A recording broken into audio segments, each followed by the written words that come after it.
We gotta say goodbye for the summer. 최경영의 최강 시사. 정치가 흐르는 음악 다방. 어서 오세요. 네, 명절에만 방송됐던 최강 시사 시그니처 코너인데요. 고품격 선곡 대결 정치가 흐르는 음악 다방. 금요일로 자리를 옮겼습니다. 오늘만큼은 시사평론가가 아닌 음악평론가 맞나요? 예, 김미나, 김수민 평론가 나오셨습니다. 안녕하세요. 반갑습니다. 예. 안녕하세요. 코너 잠깐 설명을 드리면 한 주간 이슈가 됐던 정가인물 이야기 나누고 그 인물에 맞는 노래를 두 분이 선곡을 해오시는 겁니다. 두 곡 다 들려드리지는 않고 제작진이 공정하게 선정해서 오늘 끝곡으로 한 곡만 들려드리고 물론 승자에게는 드리는 상품이 있습니다. 오늘 두 분이 선정해 오신 인물 김수민 평론가는 황교안 전 미래통합당 대표, 김미나 평론가는 안철수 대표 이렇게 됐습니다. 황교안 전 대표부터 이야기 나눠볼까요? 네, 최근에 국회에서 특히 국민의힘의 최승재 의원이라든지 손실보상법 관련해서 또 농성을 하고 있잖아요. 예. 농성장을 방문하기도 하면서 새롭게 정치를 재개하는 것 같은 그런 상황인데, 근데 좀 국민의힘 내부에서는 시큰둥한 반응이 있는 것 같아요. 그러니까 어쨌든 지난 총선에서 패배를 했고 그 패배의 책임을 져야 한다라고 하는 기본적인 게 있고, 그리고 국민의힘 또 중도 확장이나 이런 쪽으로 가닥을 잡으려고 노력을 하고 있는데 나름대로. 네. 근데 황교안 전 대표는 강성보수를 대변하는 그걸 상징하는 또 정치인이기도 하죠. 그러다 보니까 적극적으로 환영하지는 않는 그런 모습이 보이는 것 같습니다. 심지어는 같이 지도부로 이끌었었던 투톱으로 이끌었었던 나경원 전 원내대표도 자신하고는 좀 달랐었다라고 선을 긋는 그런 모습까지 나오고 있습니다. 예. 황교안 대표 관련해서는 김민하 평론가는 하실 말씀 없어요?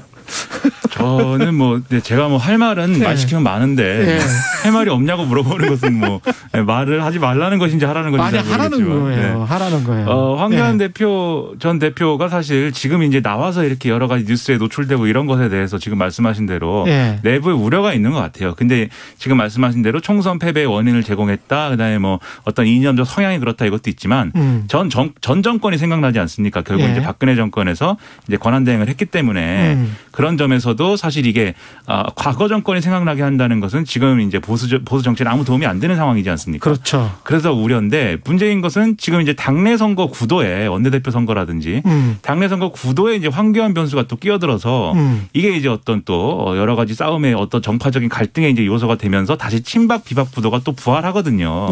이게 그래서 이중적으로 지금 손해를 끼치는 그런 요인이 되고 있습니다.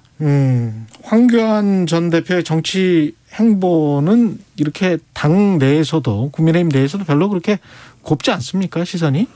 네, 지금 황교안계라고 할 수 있는 의원들이 별로 없다라고 봐야 될 것 같고, 물론 황교안계뿐만 아니라 국민의힘 자체가 리더십 공백 상태이기 때문에 무슨 게 이게 그렇게 크게 의미는 없기는 하지만 돌아온다고 했을 때 이렇게 밀어줄 수 있는 그런 인력이 부족한 것도 맞고, 그리고 이제 황교안 전 대표 본인이 꼭 대선 후보로 나간다 이런타기보다는 예를 들면은 윤석열 전 총장을 돕고 싶은 마음도 있다 이런 얘기도 하고 있거든요. 근데 사실은 윤 전 총장이 과거에 검사 시절에 대구로 좌천당하고 할 때 그때 법무부 장관이 황교안 전 대표였었죠. 좀 어색한 풍경이기도 하고. 인사권자였네. 그렇습니다. 일종의.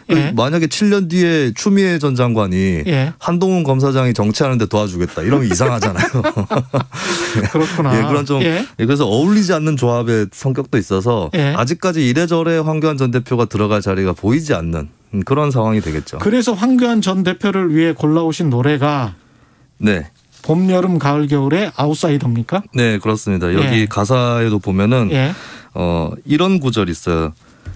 아무도 이해 못할 말을 하고 돌아서서 웃는 나는 아웃사이더. 이거 얼마 전에 그 농성장에서 방명록에 사인을 하다가 최승재 의원이 농성하고 있는 거기서 이제 류호정 의원 이름이 보이니까 류호정은 어느 당 의원이냐라고 얘기를 했어요. 그래서 그것 때문에 류호정 의원이 나를 모른단 말이냐라는 생각으로 어떤 게시물을 올렸는데 댓글을 달았습니다. 황교안 전 대표가.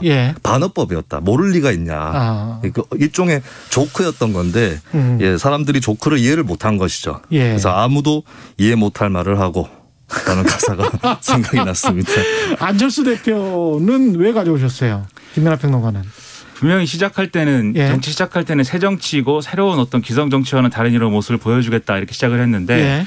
최근에 어쨌든 서울시장 선거 이런 거 뭐 거치면서 예. 이 보수 정치랑 어쨌든 같이 하는 방법밖에는 이제 안 남았다 이런 판단을 하고 있는 거 아닙니까? 그래서 최근에도 그렇죠. 이제 국민의힘하고 예. 통합을 할 거냐 말 거냐를 놓고 이제 줄다리기 같은 모양새를 거치고 있는데 사실 이런 일련의 과정을 다 돌아보면은 주변에 이제 그동안 안철수 대표를 좀 새 정치를 한다는 차원에서 도와주려고 했던 사람들은 많이 떠났거든요. 예. 그래서 그러한 떠남과 외로움 이런 기분 속에서 네 이걸 어떻게 해야 되나 네 이렇게 뭐 생각이 드는 거죠.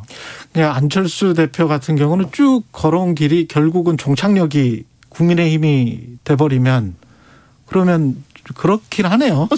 그렇죠. 처음에 원래 이야기했던 거하고는 많이 달라졌네요. 그렇죠. 네. 이제 보도 나오는 걸 보면 네. 이제 뭐 서로 이제 합당을 뭐 그 합의를 했네 마네 뭐 이렇게 나오지만 예. 결국은 주호영 원내대표하고 서로 지금 윈윈인 구도를 짜고 있는 거거든요. 예. 그래서 일단은 이제 안철수 대표를 주호영 원내대표 입장에서는 네. 어쨌든 대권까지 가는 과정에 필요한 인물이니 내가 협상을 해서 끌어왔다. 이거는 내세울 수 있는 것이고 안철수 대표도 지금은 이 얘기를 하고 있죠. 밖에서 혹시 뭐 나를 그렇게 국민의힘이 안 받아들여 준다거나 예. 예를 들면 흡수합당을 자꾸 강요하면 예. 밖에서 제3지대에서 윤석열 전 총장하고 같이 하는 수도 있다라고 얘기하면서 사실은 국민의힘에 대한 협상력을 키우는 전략으로 오고 있거든요. 그렇죠. 그래서 이제 안철수 대표도 대선을 포기하지 않은 상황으로 보이기 때문에 결국은 범보수 후보 중 하나로 이제는 가는 길밖에 안 남아서 네. 새 정치는 어디 갔느냐 뭐 네. 이런 의문인 거죠. 그래서 두 분 다 봄, 여름, 가을, 겨울 노래를 네. 골라오셨어요. 네. 김연아 평론가는 봄, 여름, 가을, 겨울에 내가 걷는 길. 내가 걷는 길. 이 예. 가사를 보면은 예. 상당히 고독합니다. 내가 그 걸어왔는데 예. 걸어온 길 돌아보니까 예. 발자국만 많고 예. 거리는 네온 사인이 이렇게 네, 깜빡이고 예. 한숨이 나오고 뭐 이런 내용인데 제작진 선택을 한번 노래로 만나보죠. 예, 어떤 노래를 선택했을까요? 예. 예, 봄, 여름, 가을, 겨울에 아웃사이더가 지금 나가고 있죠. 반은 이겼네요. 그래도 봄, 여름, 예. 가을, 겨울이잖아요. 네. 내가 반은 이겼다. 예, 오늘 승자는 김수민 평론가고요. 제작진과 함께 아침 식사 꼭 하고 가시길 바랍니다. 네, KBS 본관의 아침 식사권이 상품 되겠습니다. 예, 두 분 감사하고요. 예, 김연아 평론가, 김수민 평론가였습니다. 고맙습니다. 감사합니다. 4월 30일 최경영의 최강시사 여기서 인사드리겠습니다. 저는 KBS 최경영 기자였습니다. 고맙습니다. 거북한 머리에 낡은 청바지. 코로나19 확산세가 잦아들지 않고